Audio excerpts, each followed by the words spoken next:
Max power, big body kits, 20-inch chromies, spinners, PlayStations as a dashboard, speakers out the wazoo, the peak of automotive culture. No, not really, no. All right, maybe it wasn't all good, but some bits were great. Yeah.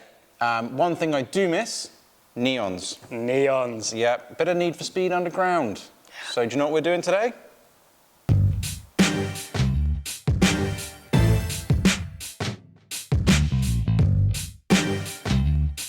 So everything has RGB LEDs now.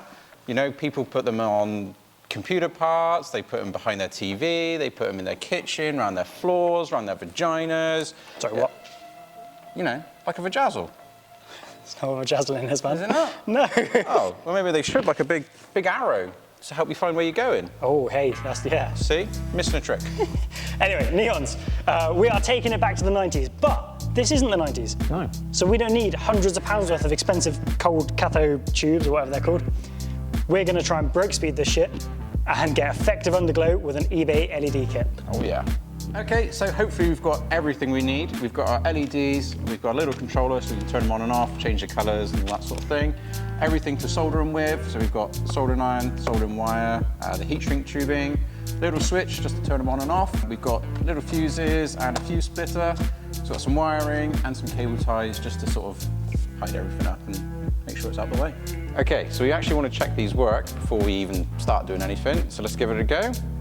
Oh yeah, look at that. It's in red. Next you need to find out where you're going to get your power from. We're going to go with the fuse box in the car, just because it makes it a little bit neater. We want to be maximum baller, and we want to leave the lights on without the car running, so we need to find out where we can get something which is permanent live. What you can do is put your multimeter in and then find out what's going to draw some current. However, Nissan was super helpful with us and they've told us where we can use it to. We've decided we're going to use the interior light. It's not overly important if anything goes wrong. So we're going to use a little fuse splitter and then we're going to start plugging things in. So next we're going to cut our LEDs, assemble them all on the floor and then start building our wiring harness. A lot of LEDs, they'll show you where you can cut them. There's some little scissor marks. Some are after every LED, but some are after every 3. Lay the strips alongside the car and work out roughly where they'd stick. Then it's just a case of cutting them at the nearest mark. It's a good idea at this point to measure the length you're going to cut to confirm that you have enough LED strip to make it all the way around. If you need to make some a touch shorter, then now is the time to find out. Okay, so everything's cut to length and we're going to start wiring, but we need to work out where it's going to go. You need to make sure you avoid things like drive shaft, suspension, anything that could get caught up in basically. Yeah, we also need to work out how to get in and out of the cabin. We're going to try and look for an existing grommet and squeeze through there. You don't really want to be just drilling random holes in your car and leaving like unsealed holes. No one wants an unsealed hole.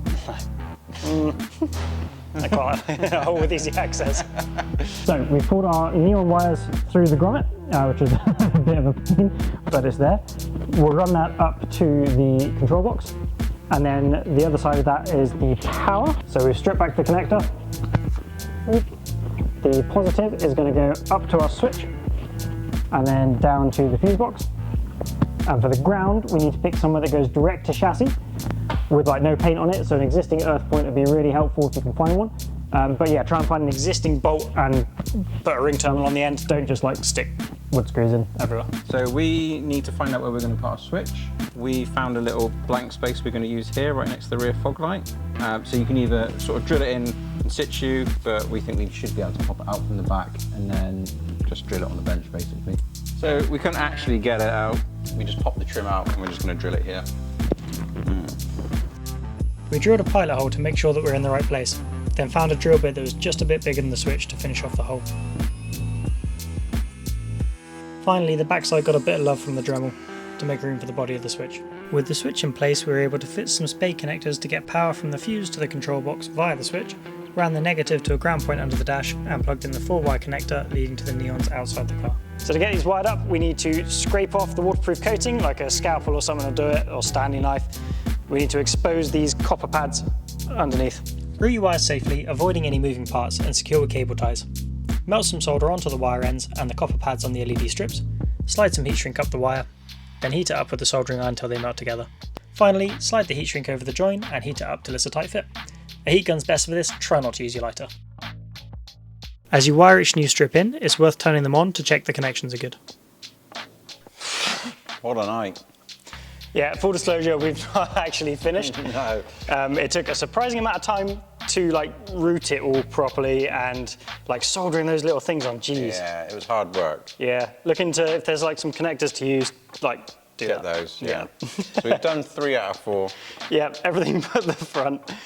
But now it's like 1 in the morning and we're done. Yeah. So we'll finish another day, but we've done enough to give you a good idea of how this is going to look. Yep. So, Let's have a look. How? Can you see it? yeah, I think so. And I'm pleased. Yeah, let's pop the lights off.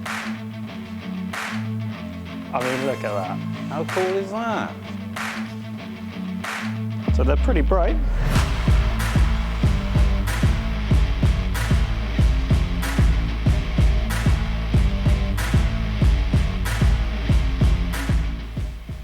There we are.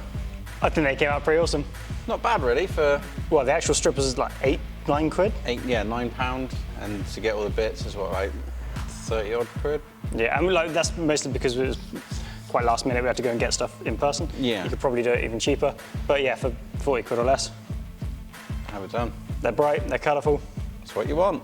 Yeah. Bear in mind, before you go out like with your flashing baller lights going, check your local road laws. It's probably illegal to just go out flashing, like especially blue lights or red lights. In this country, I think you're allowed like white to the front, amber to the side, red to the rear. We've not wired it up to do that, so whatever. Pretty pointless. But when you're at a show or you're in McDonald's car park, yeah, Awesome.